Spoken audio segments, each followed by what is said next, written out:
السلام علیکم ناظرین، ڈیلی کرکٹ اپڈیٹس پر خوش آمدید۔ ناظرین کرام، قومی کرکٹ ٹیم کے اوپنر بیٹر امام الحق کی ناقص پرفارمنس کا سلسلہ نہ رک سکا۔ عالمی ایونٹ کے دونوں میچز میں مکمل طور پر ناکام ثابت ہوئے۔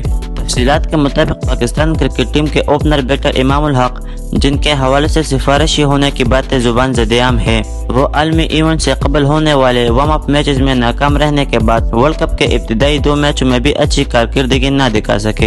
امام الحق نے ورلڈ کپ کے پہلے میچ میں کمزور نیدرلینڈ کے خلاف صرف 15 رنز بنائے تھے۔ وہ سری لنکا کے خلاف بھی بیٹنگ میں نہ چل سکے اور 12 رنز بنائے۔ آئی لینڈرز کے خلاف کھیلے گئے اہم میچ میں امام الحق کی جانب سے بیٹنگ میں خراب پرفارمنس کے ساتھ ساتھ فیلڈنگ میں بھی بری کارکردگی کا مظاہرہ کیا۔ اوپنر بیٹر امام الحق نے عالمی ایونٹ کے 8ویں میچ میں نہ صرف غلط وقت پر غلط شاٹ کھیل کر اپنی وکٹ گنوائی اور قومی ٹیم کو مشکل میں ڈالا، بلکہ اہم موقع پر سری لنکا کے بیٹر کوشل مینڈس کا کیچ بھی چھوڑا، جس کے بعد سری لنکن بیٹر نے 122 رنز کی برق رفتار اننگز کھیل کر پاکستان کو 344 رنز کا بڑا ہدف دینے میں اہم کردار ادا کیا۔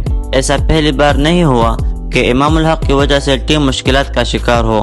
اس سے قبل بھی 2019 کے ورلڈ کپ میں آسٹریلیا کے خلاف وہ اہم میچ میں اہم موقع پر غلط شاٹ کھیل کر آؤٹ ہوئے، جس کا خمیازہ پاکستان کو شکست کی صورت میں بھگتنا پڑا۔